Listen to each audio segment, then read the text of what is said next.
When I just kind of heard what they were doing, and of course you have Caitlin, who's drawn eyes from all around the world. That was like, why would I not? Why not be a part of something great? You go from Diana, and now you're going to a team who is going to be a contender for a championship. And so I'm stoked about this year. I'm really excited for the players, but I'm also excited just for the community and the relationship and the culture that you guys have. Sophie Cunningham gave her first interview as an Indiana Fever player, and she didn't hold back. Her new jersey is already a hot seller worldwide, no surprise there. But what really grabbed attention was her bold statement. Talk about making an entrance. I am really excited, and I didn't come here for the spotlight. I didn't come here to have more eyes. I came here to win. And I really do think that with the group that we have, that we are going to win. We are going to get a championship sooner. That wasn't just a bold prediction. It was a direct challenge to everyone doubting Indiana's potential. And let's be real, it was aimed especially at one critic in particular, Sheryl Swoopes. Ah yes, Sheryl Swoopes, WNBA legend turned full-time hot take generator, the same one who confidently claimed that. What it do, peeps? Sheryl Swoopes is been missing. Sheryl Swoopes is MIA. They got a APB out for Sheryl Swoopes. If you see Sheryl Swoopes, she did a lot of talking a few months ago about the Indiana Fever, the locker room environment, how people didn't want to play there, how people wanted to leave. That comment quickly became a rallying cry for the anti-Clark crowd, a go-to line for anyone trying to dismiss Caitlin Clark's meteoric rise in the league. When this opportunity came about, when I first heard about it, I was so excited. Like I just knew that it was my time to get outside my comfort zone. But Sophie's arrival, and everything that followed, completely destroyed that narrative. While Swoopes was busy doubling down on her take, the Indiana Fever were making moves that turned the entire off-season on its head. This wasn't just minor roster tweaking. Indiana was building what now looks like a legitimate championship contender. We're going to be a phenomenal group. I'm excited for all the other pieces that came in this offseason with me. And so when I really see what I can do here, I'm confident in that, but I really am just excited for the big picture of what everyone brings to this team. First up, a champion, defensive powerhouse, and a nightmare for any matchup. Then came a proven scorer with the ability to take over games and the playoff experience to back it up. Next, a veteran leader and locker room favorite who brings intelligence and chemistry to the team. And finally, stepped in, adding even more firepower to the Fever's growing arsenal. I really am just excited about not only what I can bring to the table, but as a whole, our versatility as a team is going to be huge. This wasn't a hesitant decision. Sophie didn't look like someone who got stuck in a situation she didn't want. She looked fired up, ready to go, like a competitor who saw the perfect opportunity and jumped on it. She raved about Indiana's playing style and was genuinely excited to share the court with Caitlin Clark. It wasn't just respect, it was energy, chemistry, and full commitment. The style of play that you guys are playing here, that Stephanie is going to bring here, it's run and gun, it's shooters, it's emotion offense, and so my eyes lit up like a Christmas tree. So much for Swoopes' infamous line, huh? Still need proof that narrative is dead? Just look at the fans. Sophie's jersey? That's not a coincidence. That's a fan base rallying behind the Fever's momentum and Caitlin Clark's undeniable impact. Players are showing up. Fans are all in. The hype is real, and it's 100% deserved. So I played in emotion offense my whole life, outside of kind of Phoenix. You know, it was more one-on-one and let people do their thing. And if you're open, you're open. Where I like to move. I like to run. I like to dribble and kick. You know what I mean? And so when you see Caitlin, when you see Aaliyah Boston, she's a great passer. Kelsey Mitchell's a great passer. That if you move and you make the great cut, you're going to get the ball. And I think that just helps everybody, free up. And so I like to run. I kind of get the name Forrest Gump sometimes, and I'm like, hey, if you guys want to call me, that's fine. I'll beat you down the court every time. But I really am just excited for the style of play and what I can bring to the table for this team. But the most powerful moment came when Sophie shut down all the noise. With that one statement, she didn't just back Caitlin Clark, she completely shattered the idea that playing with her is some kind of burden. Nobody in Indiana is running from the spotlight. They're embracing it, standing shoulder to shoulder with Clark.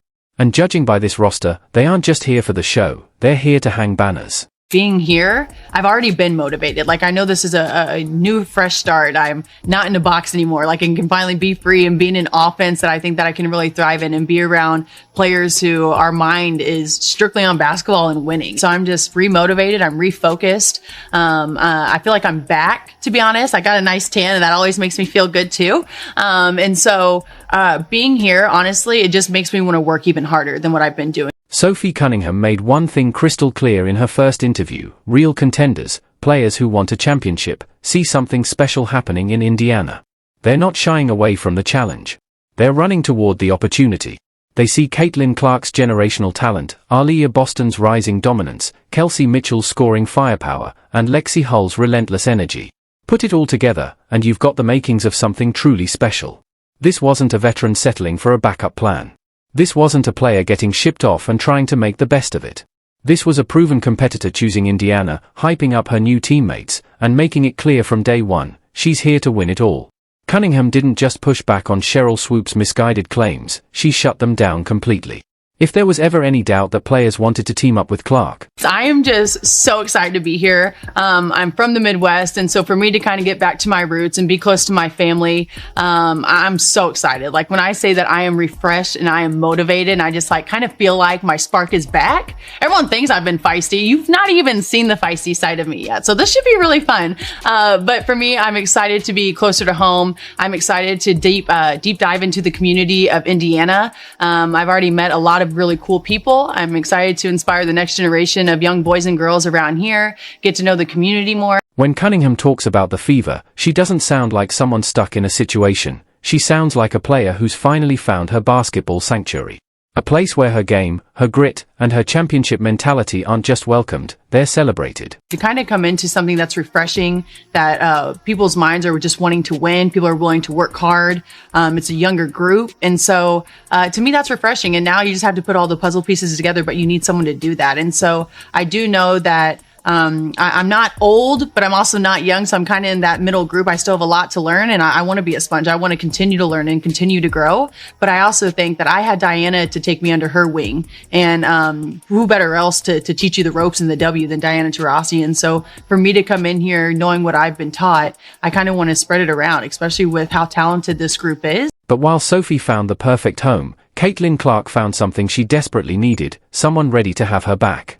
We all remember how Clark, the WNBA's biggest attraction, was repeatedly targeted with cheap shots throughout her rookie season. The hit from Chendi Carter was just the most viral example in a long year filled with unnecessary fouls and blatant contact. And Clark. I mean, that's clearly a foul which was called. The question is, will they call it unnecessary? Kennedy Carter. Game after game, Clark found herself on the floor, sometimes literally, taking hit after hit with little reaction from officials and almost no pushback from her teammates. Indiana's young squad had talent, no doubt, but they lacked the experience and toughness to stand up for their star. Opponents quickly figured out they could go after Clark without consequences, and they took full advantage. I'm a little bit sassy sometimes, which people don't like, but I love. My teammates always love. And to be honest, I spread the court. Like I can shoot the ball. And when you have playmakers who are quick, who are great passers with Kelsey Mitchell too, it lets them do their thing. And then the defense draws in and you're just ready to shoot. And so, I think that I'll bring a lot to this team. But at the end of the day, I want to be a good leader. I want to be a great teammate. I want to bring the culture piece and make sure our egos are put aside and that we're all in here to win. And I think that's going to be pretty easy with the group that we have. Now, enter Sophie Cunningham, the WNBA's ultimate agitator. This isn't just another shooter joining the fever. Sophie brings fire, fight, and the enforcer mentality Clark desperately lacked last season. When she calls herself sassy, that's putting it mildly.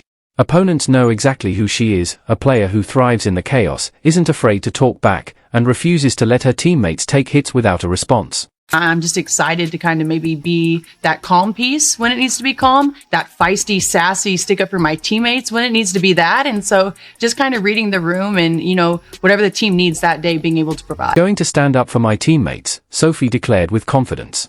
I'm a fierce competitor. I hate losing, and I'll do what it takes to win. That's the kind of presence that transforms a team, from talented but timid to one that demands respect, and maybe even a little fear. But when it comes to being on the court, I really am. I'm spicy. I'm fiery. I'm the ultimate competitor. And I'm really just trying to do whatever it takes for my team to win. A lot of people have a lot to say about it. But honestly, any teammate that you've asked that maybe had opinions about me before, once for teammates like, we love you as him. I'm like, duh, I'm not a mean person.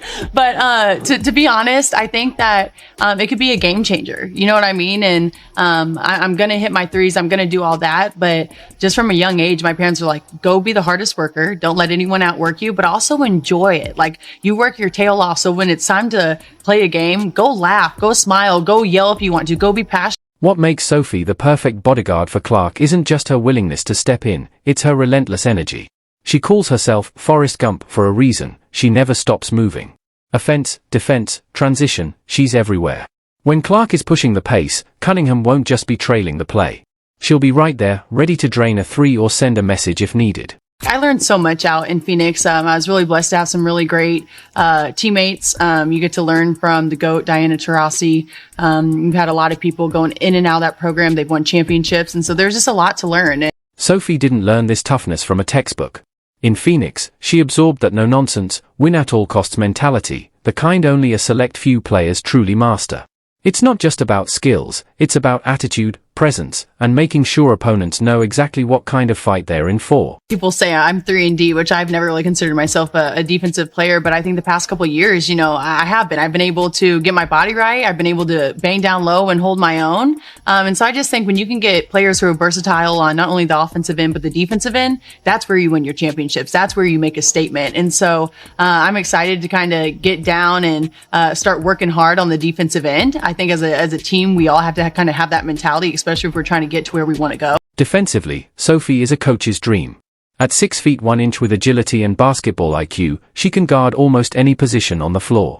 This gives Indiana huge defensive flexibility. When teams try to target Clark with screens and isolations, Sophie can switch onto the tougher matchup. That means less punishment for Clark and more energy for her to control the game. Bottom line? Indiana didn't just add a shooter. They added toughness, grit, and a veteran who brings way more than stats to the table. And as for Sheryl Swoopes, she might want to retire that no one wants to play with Caitlin, take, before Sophie Cunningham makes her eat those words all over again. My length causes some issues sometimes. With the bigger people, I can get into their knees just because I kind of have that strength. But for me, I think that's an area where I could actually improve on. Like, it's funny to me that people are like, oh, she can play some defense. I'm like, oh, I mean, I struggle with that. I know Stephanie White's going to be on me about, getting better in that area. But for me, that's an exciting thing. A big shot is a great energizer. A great pass is a great energizer. But when you can get 3 stops in a row and you get the crowd into it and you frustrate the other team, like, that's the toughest stuff that I like. The Indiana Fever didn't just improve their shooting by adding Sophie Cunningham. They fixed their biggest weakness from last season. The days of opposing teams taking cheap shots at Caitlin Clark without consequences? Over. This time around, the first player who tries that nonsense will be staring down someone with a reputation for never backing down. That it's okay to be a girl, but also go out there and kind of have a feisty mentality, and it's okay to sweat and it's okay to yell and kind of, have that grit about you. And so I've never had to try. It's just kind of who I am. And so I'm excited to kind of bring that energy to this arena. Cunningham didn't just bring a sharp jumper to Indiana, she brought some sharp words too. Her comments about finally feeling free with the Fever spoke volumes. When she said, I can finally be free and be in an offense that I think I can really thrive in, it wasn't just excitement about Indiana's system. It felt like a subtle jab at her former team, the Phoenix Mercury, and the dysfunction she left behind. But I promise you that I'm just ready to win. I'm ready to win. I'm ready for y'all to be there. But like I said, you guys haven't even seen feisty yet. Cunningham's value to Indiana goes far beyond hitting threes or racking up technicals for trash talk. She's bringing a championship mindset, one shaped by none other than Diana Taurasi. Sophie didn't just learn how to compete, she learned how to win. I want to be a good leader. I want to be a great teammate. I want to bring the culture peace, she said. Translation? She's here to change the vibe, not just the score. It is huge to have those relationships with not only your coaching staff, but with every single teammate. You don't have to be best friends, but you have to have each other's backs and you have to get along. And I think that's something that I love is the culture, because we're going to win games. We're going to lose games, hopefully not too many, but you're going to remember these types of moments. And so if you can really get to know and get that chemistry off the court and know your teammates, how they tick, what doesn't make them tick, I just think that's just a recipe for success on the court. And that cultural shift? It's exactly what Indiana's young roster needs. Cunningham's vision of a team built on strong relationships and a winning mentality fits perfectly alongside Clark's rising stardom and Aaliyah Boston's growing dominance. She's bringing Phoenix's battle-tested blueprint to a Fever team that's hungry to compete and ready to contend. There's more eyes on the W more than ever. There's more eyes around the world on this team more than any team, I think, in the whole entire world. And so I think just embracing it, but making sure that we stay tight-knit. I'm a very big culture and relationship type of person. And so I think there's going to be a lot of noise, but if this culture right here in this locker room can be good, I think we're going to be all right. But it's not just Sophie's on-court edge that makes her a game changer, it's her presence off the court too. Her time as a Suns TV analyst sharpened her media skills, and in today's WNBA, where visibility equals opportunity, that's pure gold. The Fever don't just need great players, they need personalities who can thrive in the spotlight. Sophie checks both boxes with ease. How valuable is that experience that you have that not only you bring, but Dewana brings, Natasha brings, Sydney brings? There's a ton of playoff experience coming in here. It's huge. And I think any player that you talk to around the league is you can have the best team, but if you don't have playoff experience, that other team is going to win the majority of the time.